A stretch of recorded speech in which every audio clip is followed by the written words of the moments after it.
My name is Olivia, and if you had told me 11 years ago that I would one day walk back into the same family that threw me out, standing taller than ever, I would have laughed in disbelief. But here I was, stepping into the grand ballroom of a luxury resort, the chandeliers glittering above me like 1,000 judging eyes. My heart raced, my palms damp against the satin clutch I held. I shouldn't have come. That was my first thought. Yet something deeper whispered that I had every right to be here. Michael, my husband, placed his steady hand at the small of my back. He leaned close and whispered, "Breathe. We earned this place." His voice grounded me. Beside us, our 6-year-old son tugged at his bow tie, complaining in that innocent way children do. I crouched down, fixing the knot, reminding him of our little deal, good behavior, now swimming pool later. That tiny exchange almost calmed me almost. Because then it happened. Across the crowded room, a familiar profile appeared. The tilt of her head. The way her laugh bent forward. My chest tightened like a fist. After 11 years, I would have recognized that gesture anywhere. The bride turned toward me, champagne glass raised in celebration. Her eyes collided with mine. Grace. My sister. The world slowed. The room seemed to hush even though the orchestra still played. For one heartbeat, I was not the woman in designer heels. I was 21 again, standing in the cold rain with a suitcase hearing my father's final words. "If you're too ungrateful to help at the clinic, don't come back." The slam of the door still echoed in my bones. But this time I was not alone. Michael stood beside me, radiating quiet strength. Our son clung to my hand, a living reminder of the family I had built on my own terms. I wasn't here to beg for approval. I wasn't here to apologize for existing. I was here because the groom himself had invited me, unaware of the twisted history between me and the bride. Grace gasped audibly. My mother's face drained white, then flared red with anger. My father stepped forward protectively, like he had so many times before, shielding Grace, as though she were made of glass while I was made of nothing. His voice was sharp, venomous, cutting through the whispers. "What are you doing here?" And for one moment, shame rose in my throat like bile. But then Michael's voice rang out firm, yet respectful. "My wife is a guest. She is the CEO of Moldova. We were personally invited by the groom." That single word, CEO, rippled through the crowd. I caught the whispers, Amber Collins, Moldova, patient monitoring systems. Suddenly heads turned, doctors, administrators, specialists. Recognition flashed in their eyes. In that instant, I saw my parents' faces falter. They had spent over a decade rewriting my story, painting me as the failure, the dropout, the ungrateful child. But tonight their script no longer held. The frightened girl from 11 years ago no longer existed. I had been replaced by a woman who built an empire from the ground up. A woman who refused to disappear. And as Grace stared at me across that ballroom, her perfect wedding gown glowing under the lights, I realized something chilling. This was only the beginning. The silence in the ballroom felt like it was suffocating me. Faces turned toward us, curious, judgmental, and hungry for scandal. For a fleeting second, I wanted to shrink, to become invisible the way I had once been in my parents' home. But those days were gone. The woman I was now, Olivia Collins, CEO, mother-wife, refused to hide. My mother's lips curled with venom. "You don't belong here," she hissed, her voice loud enough to attract even more attention. Guests exchanged glances, whispers darting across the room like sparks catching dry wood. My father's broad shoulders loomed between me and my sister, his stance, protective of her as always. Grace clung to him with a trembling hand, the perfect bride suddenly fragile under the weight of the truth she had tried to bury. And then Michael spoke again, steady as steel. "My wife belongs here. She was invited by Daniel himself." His voice cut clean through the tension. I saw people in elegant gowns and tailored suits lean closer, intrigued by his words. Daniel the groom turned with confusion etched on his brow. His eyes darted between me and Grace, searching for answers that no one seemed willing to give. Memories flooded me, memories I had buried, but never truly escaped. The night I was 21, the rain soaking through my thin jacket suitcase heavy in my hands. My father's voice sharp with disdain. "You're ungrateful. If you won't help at the clinic, don't come back." My mother's cold stare. Grace, standing behind them, silent but victorious, her future secured with my stolen college fund. That night I walked away with nothing. No home, no family, just the terrifying freedom of rock bottom. But that was not the end of my story. I remembered the months of sleeping on a friend's couch, showering at the YWCA, working 3 jobs to survive. Mornings at a coffee shop, evenings as a hospital receptionist, weekends at a call center. Exhaustion became my constant companion, but so did determination. Every paycheck, every sleepless night, every sacrifice became a brick in the foundation of the life I built. Now standing in this ballroom wearing a Valentino gown, holding the hand of my son, I felt that determination swell in my chest, like armor. The whispers around us grew louder. Medova, predictive algorithms, 27 hospitals nationwide. Names and reputations that had power in this room. My power. Grace's eyes widened, panic flashing across her face. She tried to smile, but it faltered at the edges. Daniel's brow furrowed, confusion shading into suspicion. My parents exchanged frantic glances, their carefully constructed lies unraveling in real time. I could have lashed out. I could have exposed everything, the stolen tuition money, the fabricated stories, the way they had rewritten my life to erase me. The temptation was sharp burning at the back of my throat. For years I had dreamed of this moment, imagined how I would take my revenge. But instead I simply lifted my glass. "Congratulations, Grace." The words were simple, but they landed like thunder. Grace flinched as though I had shouted her secrets to the world. Around us, silence deepened, heavy with unspoken questions. My son tugged at my hand, his innocent voice breaking the tension. "Mom, is that lady in the white dress your friend?" Every eye turned to Daniel. His confusion hardened into something else, suspicion. He looked at Grace, then back at me. "Grace," he said slowly, "I thought you told me your sister." His voice trailed off unfinished, but the meaning was clear. Grace's face paled. Her lips trembled, but no words came.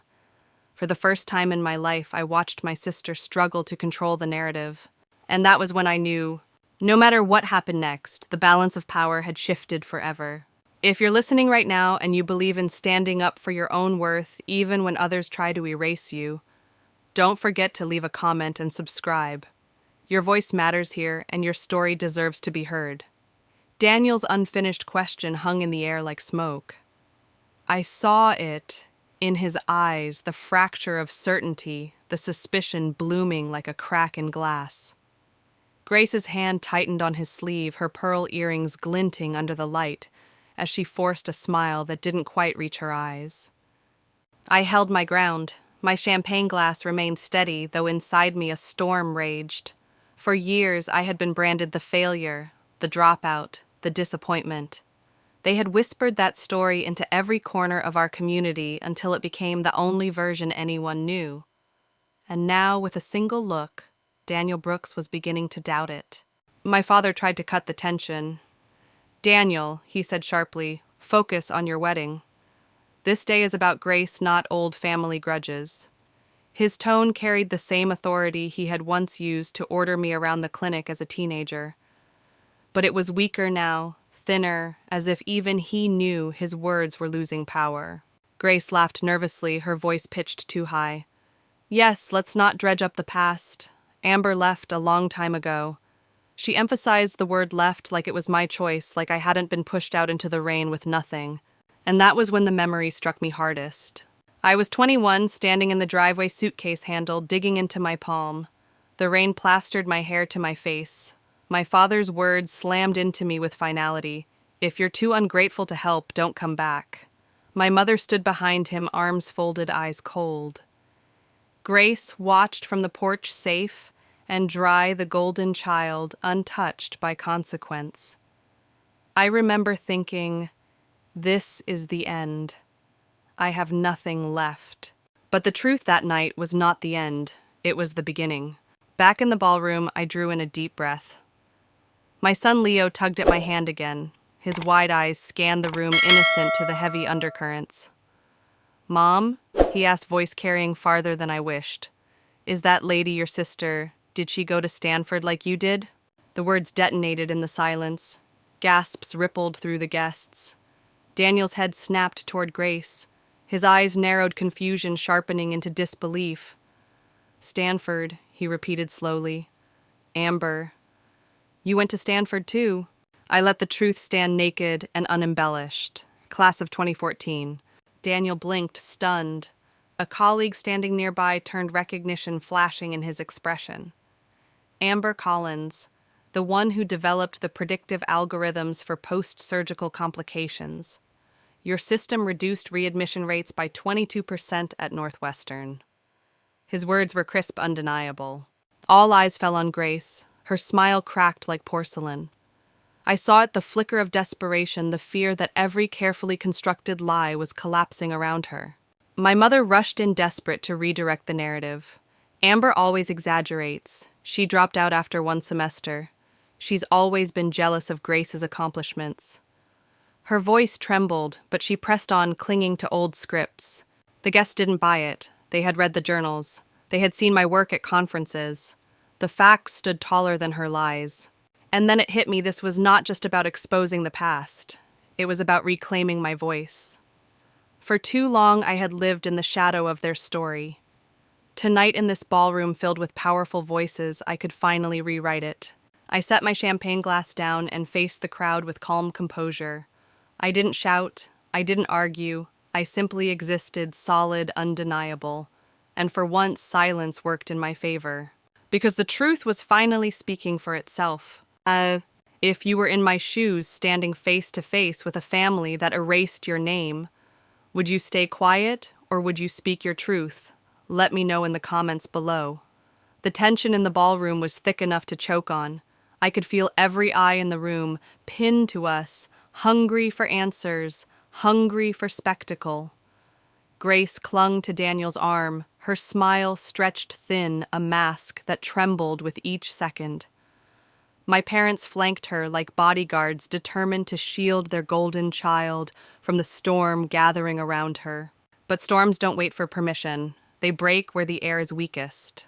A murmur cut through the room, low at first, then spreading like wildfire. Medova, CEO, patient monitoring system. The words drifted from cluster to cluster, reshaping the energy of the room. The medical professionals who filled this wedding were not fools. They knew the name. They had read the research. Some had implemented the system themselves. And now they were putting the pieces together. Michael stepped forward, his Harvard-trained presence commanding. "My wife is not exaggerating," he said firmly. Last month, she was the keynote speaker at the Boston Medical Technology Conference. Her systems are currently in 27 hospitals nationwide.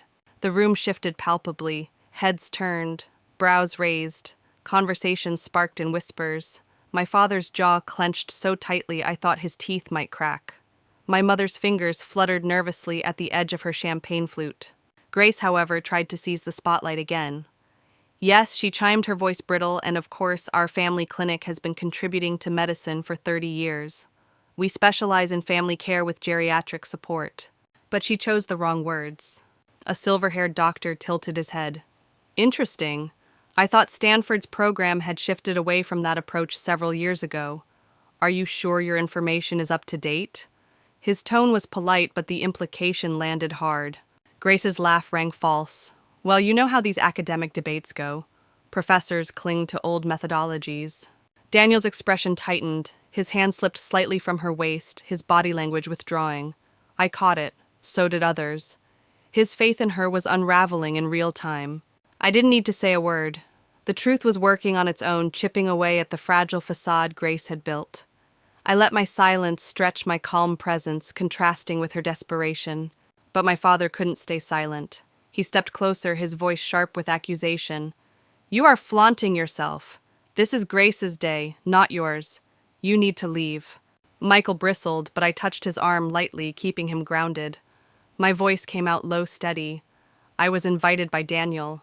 Perhaps you should explain why that upsets you. The words hit him harder than if I had shouted. My father's face flushed crimson.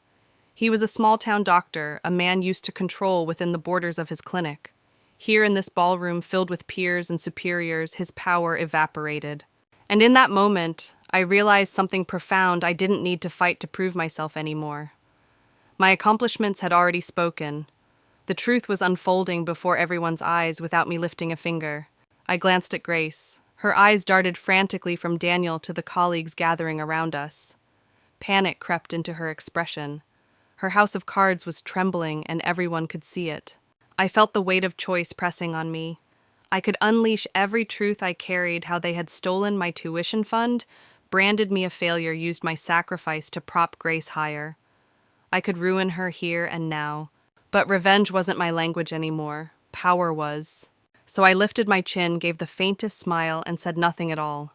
The silence did more damage than any words could have. If you've ever been told you don't belong, remember this. Sometimes silence is louder than any defense. If you're with me, hit that subscribe button and join this community. The weight of my father's words still hung in the air, but the guests no longer looked convinced. They looked curious, hungry. Their eyes darted between me, Grace, and Daniel like spectators at a match where the outcome was shifting. Grace straightened her shoulders, desperate to reclaim control. The Collins Clinic has always upheld the highest standards, she announced, her tone rehearsed.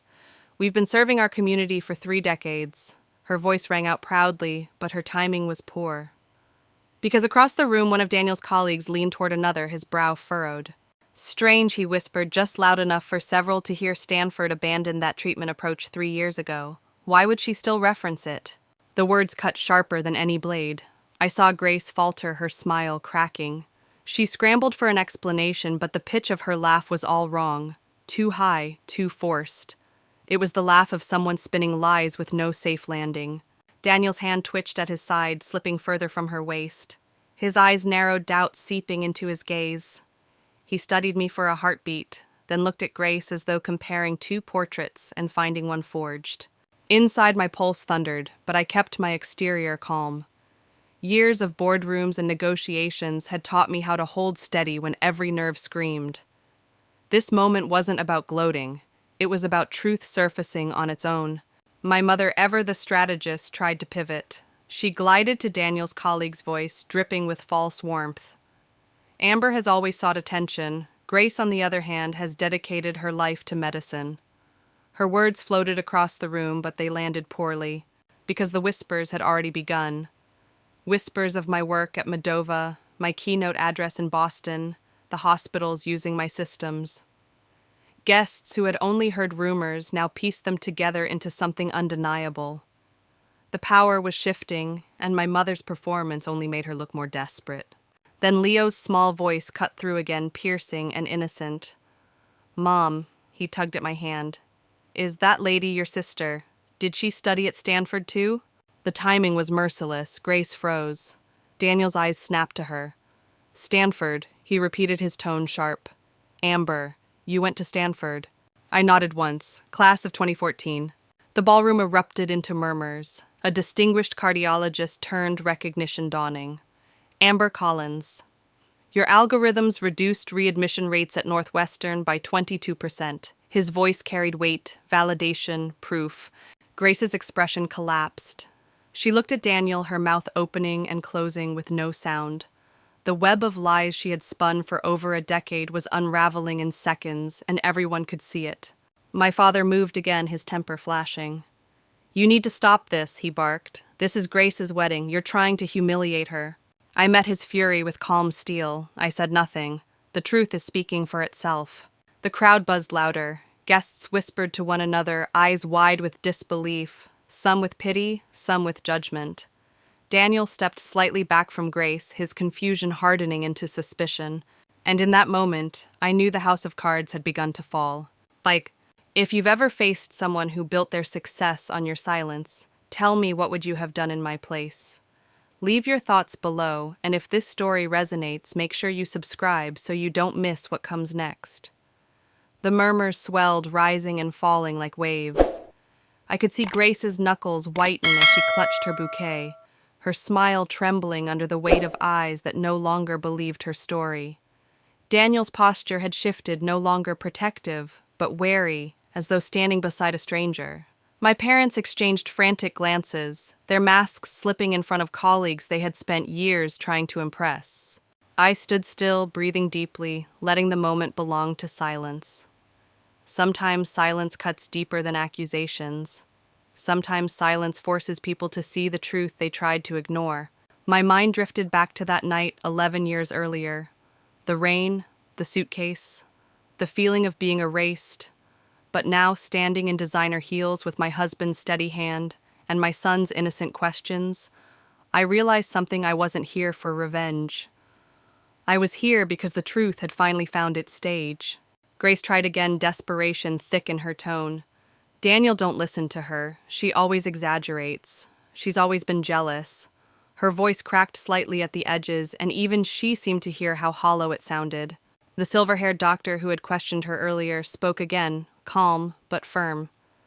Amber's work is recognized nationally. I've read her papers. If you were truly at Stanford, you must have crossed paths with her. Daniel's face darkened. He turned to his bride. You told me your sister dropped out after a semester, that she couldn't handle the pressure. His voice was quiet, but it carried in the tense silence of the room. I felt a pang in my chest, the old wound reopening. For years I had been forced to live under that lie, branded as the dropout. But I held my expression steady, refusing to give them the satisfaction of seeing pain. Grace stammered. It was a special program, mostly remote. They don't... Daniel cut her off, his words cold. Stanford doesn't offer remote medical degrees. Never has. Gasps rippled again. Grace's face drained of color, her facade collapsing piece by piece. She looked around desperately as if hoping someone would rescue her. My mother shifted forward, lips parting to invent yet another excuse, but the room had already turned. I could have pressed the knife deeper. I could have recited every betrayal, every stolen opportunity, every night I spent working 3 jobs while they used my college fund to send Grace on vacations. But revenge wasn't necessary. The truth was dismantling them all on its own. I lifted my glass, taking one slow sip, then placed it carefully on a passing tray. My body language was calm, controlled, confident. I wanted the room to remember me that way, not as a victim, but as someone who had endured and built something greater. Michael's eyes met mine across the crowd. He gave the slightest nod, a silent message. You don't need to fight anymore. You've already won. Grace's lips trembled. Her mascara smudged at the corners of her eyes. You were supposed to stay gone. She whispered the words, audible only to those nearest. I didn't answer. I didn't need to, because everyone already knew the truth.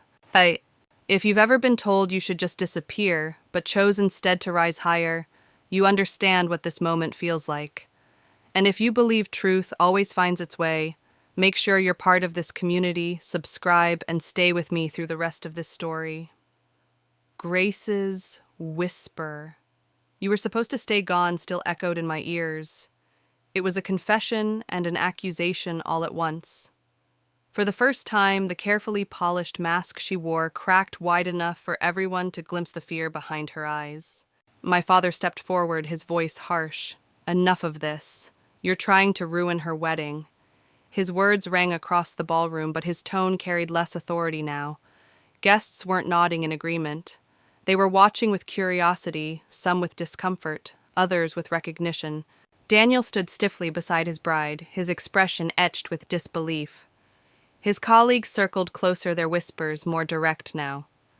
I heard Madova's system reduced post-surgical complications by 37%. She presented at Boston, didn't she? And they called her a dropout. Their voices weren't loud, but they didn't need to be. The damage was already done. I felt Leo tug at my gown again. Mom, he asked innocently, why is everyone staring? Did we do something wrong? The question pierced me. Once I might have believed I was the problem, that my presence was shameful. But not anymore. I crouched down to meet his wide eyes. No, sweetheart, we didn't do anything wrong. Sometimes the truth makes people uncomfortable. His small nod, trusting and pure, steadied me. I rose again, taller this time. My gaze swept across the ballroom, meeting the eyes of strangers and colleagues alike. I didn't flinch. Grace tried one last time, her voice trembling but defiant. She's twisting everything. She failed out of school and now she's spinning lies to embarrass me. But her words landed flat. Silence followed, heavy and unkind. Daniel finally spoke, his voice cold. I went to Stanford. I never once heard your name there, Grace. The statement hung in the air, undeniable. My mother rushed to intervene, desperation dripping from every syllable. Amber is always jealous. She exaggerates her role at Medova. Grace is the one who truly carried this family. It was almost laughable. My husband's voice cut in firm and clear. Her monitoring systems are in 27 hospitals nationwide. That is an exaggeration. That is fact. His words struck like a gavel, silencing any remaining doubt. Grace swayed slightly, her face pale. Her hand clutched Daniel's sleeve as though trying to anchor herself, but he stepped away just enough for everyone to see. The shift was subtle, but it spoke louder than words. I could feel the ballroom shifting, the narrative slipping from their grasp. For once, it wasn't me against them. It was the truth against their lies, and the truth was winning. Still, I stayed silent, resisting the urge to expose every dirty secret. Revenge was tempting, but dignity was stronger. I wanted my son to remember me not as someone who fought in anger, but as someone who chose strength in silence. I met Grace's gaze one last time. She looked at me like a drowning woman watching the lifeboat drift farther away. Her world was collapsing, and there was nothing left she could do to stop it. Tell me, if you were in my shoes, would you have exposed every secret right then? Or let the truth reveal itself piece by piece? Share your thoughts below. The ballroom was no longer celebrating a wedding. It had become a courtroom, and every guest was a witness. Music still played faintly in the background, but no one was listening. All eyes were fixed on us, on Grace, on Daniel, and on me. Grace's painted smile crumbled into something raw. Her hands trembled as she clutched her bouquet tighter, the stems bending under the pressure. Daniel stood a few steps apart now, his expression guarded the warmth he once displayed, cooling into suspicion. My parents lingered near her, their faces tight like generals trying to keep an army from retreating. I remembered another battlefield 11 years earlier. The rain, the slammed door, the suitcase heavy in my hands. That was when they stripped me of family. Tonight, in this chandelier-lit room, I finally saw the cracks in their empire. One of Daniel's colleagues approached me, curiosity written across his face. Are you truly the mind behind Medova's patient monitoring system? His voice was measured, respectful. Yes, I answered calmly. We finalized implementation with Northwestern just last quarter. The man's eyes widened. 4 states now, isn't it? That's remarkable. The murmur spread again. Recognition, respect. Grace's shoulders stiffened, her mask slipping further. She tried to redirect attention, speaking quickly about platelet therapy trends. But her timing betrayed her. A doctor nearby frowned. Stanford abandoned that method years ago. Why would you mention it? Grace's laugh was sharp, brittle. Well, some professors cling to old methods. Daniel's eyes narrowed. His body shifted slightly away from her. The guests saw it too. That small step meant everything. My father's patience snapped. Enough of this spectacle, he barked. Amber is trying to ruin Grace's day. She always was jealous, always hungry for attention. But Michael, standing tall at my side, countered with quiet strength. What she built isn't hunger for attention, it's achievement. And it's helping thousands of patients recover faster and safer. The words rippled outward. I watched as faces changed, some shocked, some impressed, some pitying Grace. The tide had turned. Inside me a question stirred. Should I strike now? Should I reveal how they stole my tuition fund? How they used it to send Grace on trips while I worked 3 jobs to survive? The urge was sharp, tempting, but I swallowed it. Not yet. Tonight wasn't about tearing her down. Tonight was about reclaiming myself. Leo's small hand slipped into mine. His innocent eyes looked up at me. Mom, can I have cake now? You promised. His voice was so pure, so grounding that for a moment the storm around me faded. I smiled at him softly. In a little while, sweetheart. The contrast was striking. My son untouched by lies, by ambition, by betrayal. And Grace standing across the room, drowning in her own deception. The guests had seen enough. The cracks were visible, and silence carried more power than shouting ever could. So I stayed steady, calm, untouchable. And in that stillness, I realized this was not just my return. This was their unraveling. Have you ever chosen dignity over revenge, even when the chance to strike was right in front of you? Tell me in the comments. I'd love to know how you handled it. The air in the ballroom shifted from uneasy curiosity to something heavier, anticipation. Guests lingered at the edges of conversations, not toasting, not laughing, but waiting. Everyone could sense it. Something was about to break. Grace clutched Daniel's arm, her knuckles white, her face stretched into a smile that looked more like a grimace. She was a woman trying to hold up a collapsing house of cards with trembling hands. Daniel didn't move to comfort her this time. His eyes had narrowed into the sharp gaze I recognized from surgeons, the look of a man assessing the truth with precision. My mother leaned toward a cluster of doctors, her voice pitched high with false brightness. Amber has always been dramatic. She twists stories to get attention. Grace is the one who built stability, who stayed loyal to our family. But her words no longer landed. Guests exchanged doubtful glances, their whispers carrying more weight than her protestations. I caught pieces: Medova, 27 hospitals, keynote in Boston. The narrative was slipping beyond her control. My father tried next, his voice louder, angrier. You can't waltz back in here after disappearing for over a decade. You forfeited your place in this family. I turned toward him, calm, collected. You made that choice for me when you slammed the door 11 years ago. My words weren't loud, but they struck like thunder. The silence afterward proved it, and then like clockwork, Leo's small, curious voice rose again. Mom, is that lady in the white dress really your sister? His innocent question cut deeper than any accusation. Eyes widened. Conversations halted. Children had a way of slicing through lies without even trying. Daniel's face hardened. He looked at Grace, his voice measured but icy. You told me your sister dropped out. You said she failed, that she couldn't handle the pressure. Grace's eyes darted frantically. She did. She just twists everything. But Daniel pressed further. Amber, you went to Stanford. I nodded steady. Class of 2014, summa cum laude. The collective gasp was audible. A cardiologist nearby turned recognition flashing across his face. Her algorithms cut readmissions at Northwestern by 22%. That work has changed how we treat high-risk patients. The whispers became a chorus. Respect, validation, the weight of proof. Grace paled, her lips trembling. Her perfect wedding day was unraveling thread by thread, and she could no longer stitch it back together. I didn't need to raise my voice. I didn't need to shout the truths that burned inside me. The room was already putting the pieces together. Still, I felt the tension spike, the energy cresting like a wave ready to crash. This was the moment when people either turned away or leaned in closer. I knew I had to hold them here.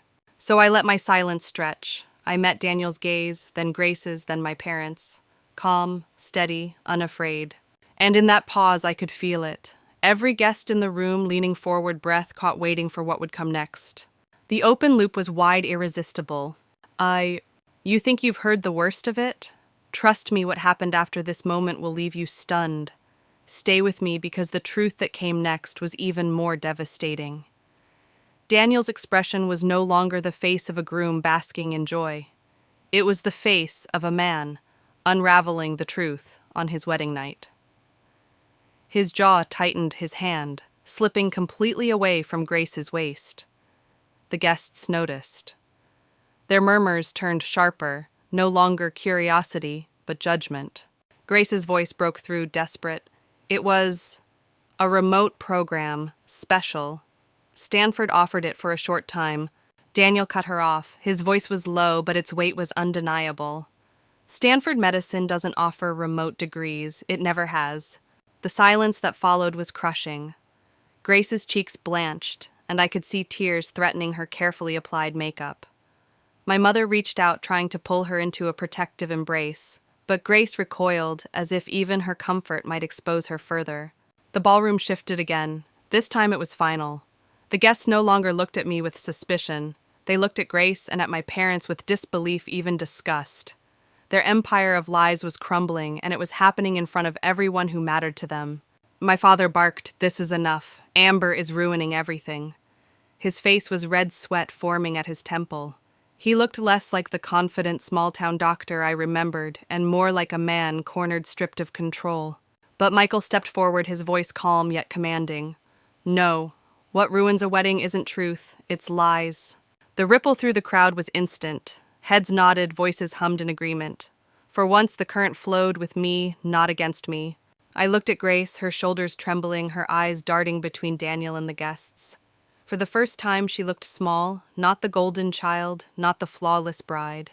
Just a woman trapped in the wreckage of her own deception. And here was my choice. I could take the final step.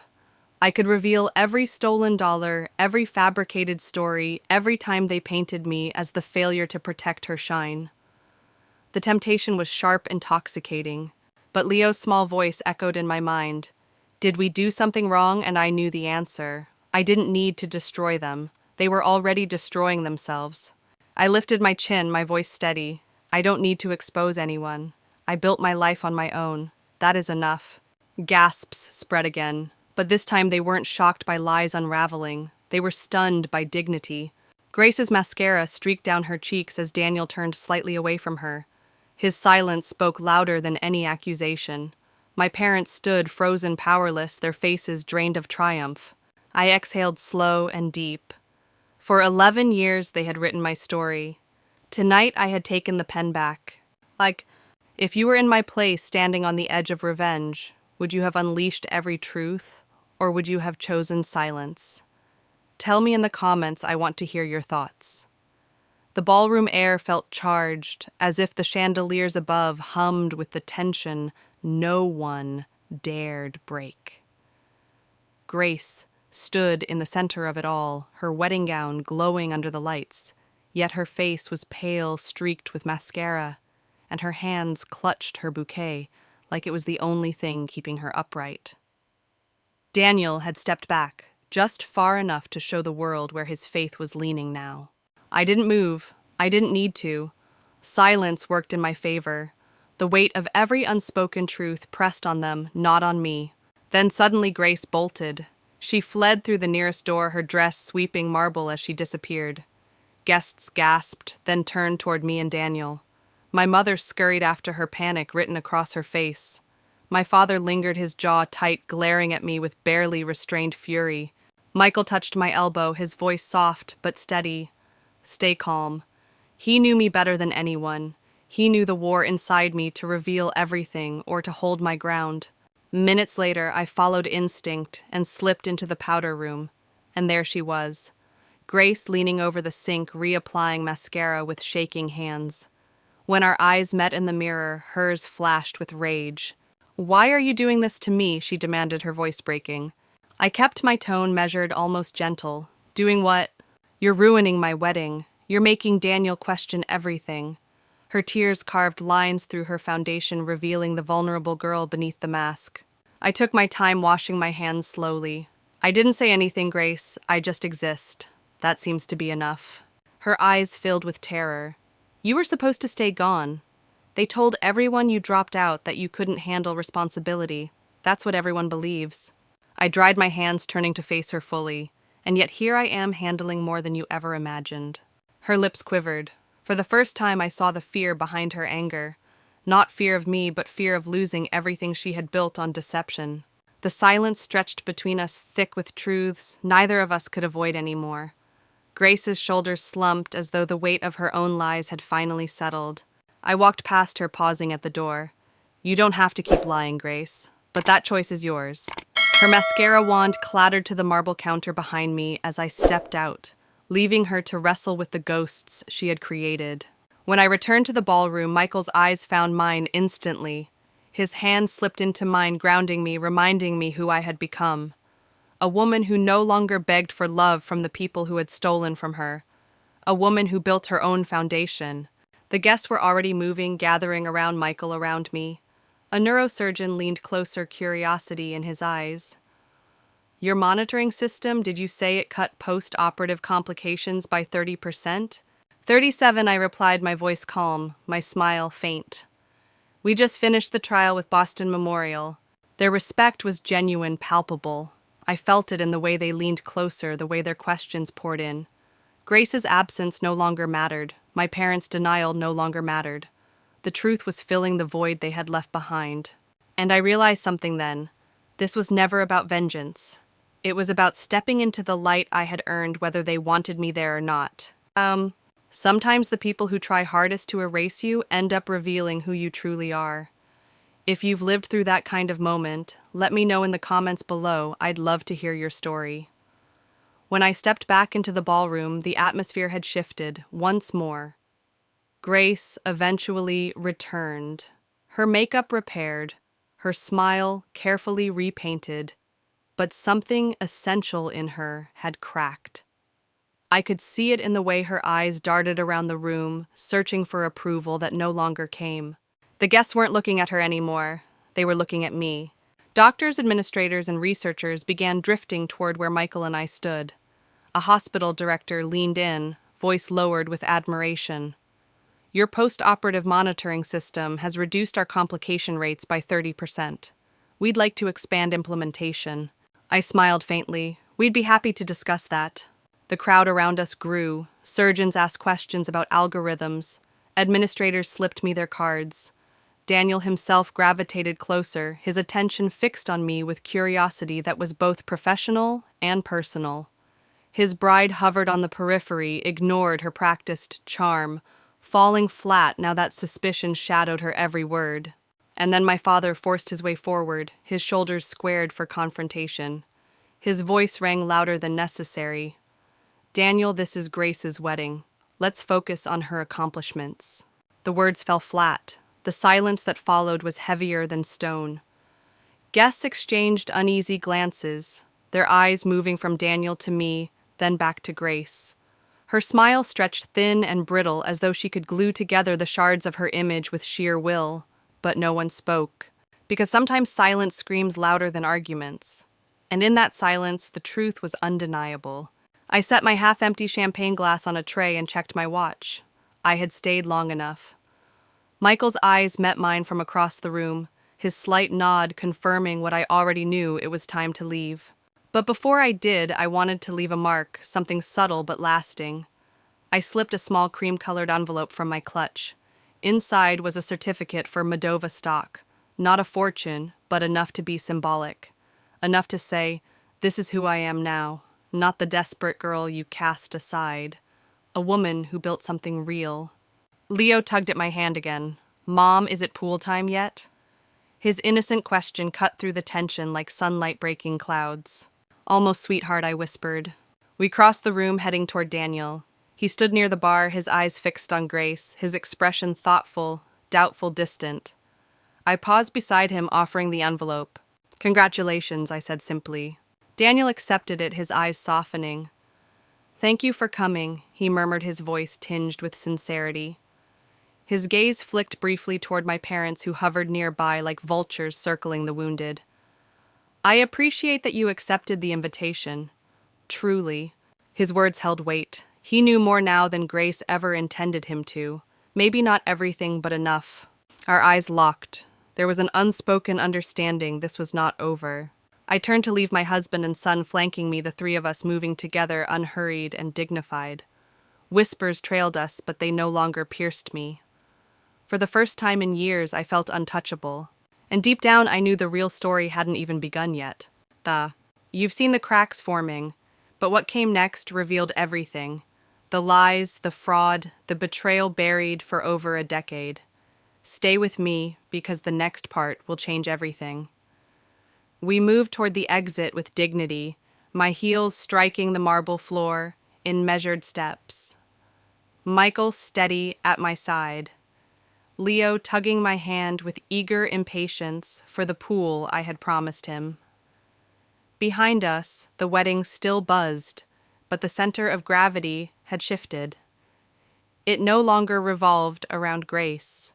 As we reached the edge of the ballroom, my father intercepted us, his chest puffed out like the man who once believed he could intimidate me into silence. You can't just walk away, he barked, his voice sharp enough to hush nearby conversations. You don't get to waltz back into our lives as if nothing happened. I met his eyes calm and unflinching. I'm not interested in walking back into anything. I built my own life. Exactly what you forced me to do when you showed me the door. The words struck him harder than I expected. For once, he had no quick retort. His face flushed, caught between rage and humiliation. Leo fidgeted with his bow tie again, his voice carrying farther than mine. Aren't those people your family, Mom? His innocent question landed heavier than any accusation. Guests turned their eyes widening, waiting for my answer. I crouched down, holding my son's shoulders gently. They're relatives, sweetheart. Family is something different. My voice was steady, soft, but loud enough for those listening to hear. A ripple of murmurs spread through the crowd. Truth wrapped in simplicity, spoken by a child, left no room for rebuttal. My mother made one last attempt to save face. Her smile was brittle, her tone laced with venom, disguised as charm. Amber was always so driven. Of course she had advantages Grace never did. Michael stepped closer, his voice deceptively calm. You mean the 3 jobs she worked to put herself through night school? Or the months she spent sleeping on friends' couches after you stole her tuition fund? Are those the advantages you mean? Her face hardened, but it was too late. A cluster of Daniel's colleagues had drifted close enough to hear, and their expressions revealed exactly what they thought. Her mask shattered under the weight of their judgment. I rose to my full height, taking Leo's hand again. Thank you, I said quietly to my parents. They blinked in confusion, stunned into silence. Thank you for not giving me a chance, because you made me build my own. Their mouths opened, but no words came. My mother's carefully crafted social smile collapsed into something raw. My father's shoulders sagged, deflated. For once they had no power left. We turned, walking toward the exit. Whispers followed us, but unlike the whispers that had once cut me down, these felt different, softer, respectful, almost reverent. This time I wasn't walking away in shame. I was walking away whole. So, if you've ever had to redefine what family means, choosing strength, dignity, and the people who truly stand with you, hit that subscribe button and join our community. Your story belongs here too. 1 month later, I sat in my office, sunlight streaming through the floor-to-ceiling windows and casting long shadows across the polished concrete. The view stretched across the city, a skyline I had built for myself through grit and sleepless nights. Modova's quarterly report lay open on my desk, the numbers crisp and undeniable. Our monitoring system had reduced post-surgical complications by 37% in Boston Memorial's trial. Numbers didn't lie. Unlike people, numbers never twisted themselves into convenient narratives. My assistant's voice crackled through the intercom. Dr. Daniel Brooks is here to see you. I froze, pen stilled in my hand. I hadn't spoken to him since the wedding. Send him in, I said, steadying my voice. He entered with the posture of a man carrying invisible weight. His suit was wrinkled at the elbows. Dark circles shadowed his eyes. He stood awkwardly, waiting for permission. I gestured to the chair across from me. Coffee, I offered. He shook his head. I can't stay long. His voice cracked slightly. He took a deep breath, then the words tumbled out. I've consulted a lawyer about annulment possibilities. Everything Grace told me was fabricated. She never attended Stanford. She never managed your parents' clinic. She was the receptionist. His voice broke on the last word, equal parts anger and disbelief. I absorbed it quietly, unsurprised. I'm sorry to hear that I said and I meant it, not for Grace, but for him. He raked a hand through his hair. That's not all. The Collins Clinic, I found irregularities. They've been billing Medicare for procedures never performed, outdated codes, for 15 years. Grace helped them. The revelation landed like a slap. Not shocking, but confirming what I had long suspected. A fraud spanning over a decade, fueled by greed and sustained by lies. Daniel's voice dropped lower. I submitted anonymous information to the authorities. The clinic is being investigated. For a long moment, silence filled the room. Outside traffic pulsed far below, indifferent to our conversation. I spoke softly. When I confronted them years ago after discovering my college fund was gone, they told me I wasn't Stanford material anyway. That's how they justified taking it. Daniel winced, shame flickering across his face. And yet you built this, he gestured to the office, the skyline beyond, while they built their empire on fraud. His words struck deeper than he knew. I had built my life on truth. They had built theirs on lies. Finally, he asked the question that hung heavy in the air. Do you plan to get involved in the investigation? I leaned back, weighing the weight of choice. A single call from me could accelerate the collapse of everything my parents and Grace had clung to. But did I want my fingerprints on their destruction? No, I said finally. I built my life separate from theirs. I intend to keep it that way. Relief flickered across his face. Thank you. I came to apologize for believing their lies, for letting this happen on my wedding day, and for dragging you back into their orbit. I studied him for a moment. He wasn't the enemy. He was collateral damage in a story he never chose. You're doing the right thing, I said. Start over. Build your life on truth. That's the only foundation that lasts. He nodded slowly, then rose. At the door, he paused. Medova, what you've done is extraordinary. Don't ever let their lies diminish that. When he left, I turned to the window. The skyline shimmered in the summer heat. My phone buzzed with a text from Michael picking up Leo early. Zoo Day, join us. I smiled. My real family, the one I chose, the one I built. Behind me, the past was unraveling.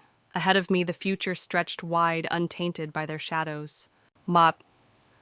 6 months passed after the wedding, and life began to feel lighter, as though I had finally stepped out of shoes that had never fit. The weight of my parents' rejection and Grace's betrayal no longer pressed so hard on my chest. Instead, mornings in my modest backyard garden filled with the laughter of my son became the soundtrack of my days. Leo dashed between the raised beds, his Batman cape fluttering behind him. Mom, can I water the tomatoes? He asked, eyes bright with determination. Start with the peppers, I told him, pointing to the drooping leaves. They're thirsty today. Michael appeared at the patio door, balancing a tray of lemonade with his surgeon's precision. Reinforcements, he called, playfully descending the steps. His hands that performed delicate heart valve surgeries, now offered a glass to our son with exaggerated ceremony. Leo bowed dramatically, spilling a few drops, and laughter filled the air. This was family, not the fragile, conditional love I had grown up with, but something real, something chosen. Yet the past wasn't entirely finished with me. The doorbell rang. Michael returned holding a certified envelope. Even from across the yard, I recognized the handwriting. Grace. I carried it to my desk, letting it sit unopened for 17 minutes, while I finished reviewing Medova's quarterly projections. Michael leaned against the doorframe, silent support, until I finally tore it open. The letter was shorthand written. Grace admitted everything, the lies, the fraud, the manipulation. She confessed that she had been raised to see me as a threat, to believe that cutting me off was necessary. She admitted Daniel had left her. The clinic had been shut down after investigators uncovered 15 years of billing fraud. And she ended with words I never expected. I'm sorry. You were never the problem. I was. For a long moment, I just stared at the page, my pulse steady. Years ago, those words would have shattered me with relief. Now they felt like the closing of a chapter I no longer needed to read. Michael asked softly, "What will you do?" "Nothing dramatic," I said, folding the letter. Then I opened a document on my computer, typing swiftly, and printed a single page. I slid it into a Medova envelope, sealing it with purpose. 2 weeks later, at the American Medical Technology Conference in Chicago, I spotted her. Grace dressed in pale blue scrubs, her hair tied back in a simple ponytail. She stood at the education pavilion, clutching the envelope I had sent an internship application for Medova. Our eyes met across the crowded hall. No gasps, no drama, just quiet recognition. I gave a small nod, not forgiveness exactly, but acknowledgement. She returned it, her eyes glimmering with something unfamiliar, maybe determination. We didn't approach each other. Some relationships are meant to be completed, not continued. That evening, I signed paperwork for the Collins First-Generation Medical Scholarship. Not named for my parents, but reclaiming the name for something better. 20 students without family support would receive tuition and mentorship next fall. Back home, I knelt in the garden with Leo, planting new seedlings. Some plants don't grow well next to others, I explained, showing him how to give each sprout its own space. Like people, he asked, his young voice thoughtful. I kissed his forehead. Yes, exactly like people. The sun slanted golden across the yard. Through the window, I saw Michael cooking dinner, moving easily through the kitchen we had built together. My son's laughter mixed with the rustle of leaves, the clink of soil against the spade. And I understood family isn't always the roots you're given. Sometimes it's the roots you choose, the ones you nurture, the ones that thrive in open air. So, if you've ever had to let go of the family you were born into to build the one you deserved, you know how powerful that choice can be. And if you believe in second chances, whether for yourself or for others, make sure you subscribe and stay connected. More stories like this are coming. The garden has become my sanctuary, the place where the noise of the world fades, where the voices of the past no longer echo. 6 months after that wedding, the shadows of betrayal and bitterness have loosened their grip, replaced by sunlight and the quiet rhythm of growth. I kneel in the soil beside Leo as he presses small seeds into the earth, his tongue poking out in concentration. "Do you think they'll grow fast, Mom?" he asks. "Not fast," I reply gently, "but strong." Michael joins us, setting down 2 glasses of lemonade, his presence grounding me as it always has. We watch our son laugh, his cape fluttering as he runs between rows of tender seedlings. This life we built is proof enough that love and resilience can bloom even from barren soil. I sometimes think about Grace's letter about the Moldova application she held like a lifeline at that conference. Maybe she'll rebuild. Maybe she won't. That's her journey, not mine. Forgiveness is not required for me to move forward. Letting go was enough. The Collins First Generation Medical Scholarship is ready to launch. 20 students will walk into a future no one can steal from them, armed with the tools to build lives on their own terms. That legacy means more to me than any reconciliation could. As the sun sets, the sky painted gold and lavender, I realize I no longer need approval from those who tried to erase me. I have my son's laughter. I have my husband's steady hand. I have the company we built from nothing but determination and long nights. Family is not always the roots you inherit. Sometimes it is the roots you choose, the ones that grow stronger because you planted them with care. And I know with unshakable certainty that I am exactly where I belong,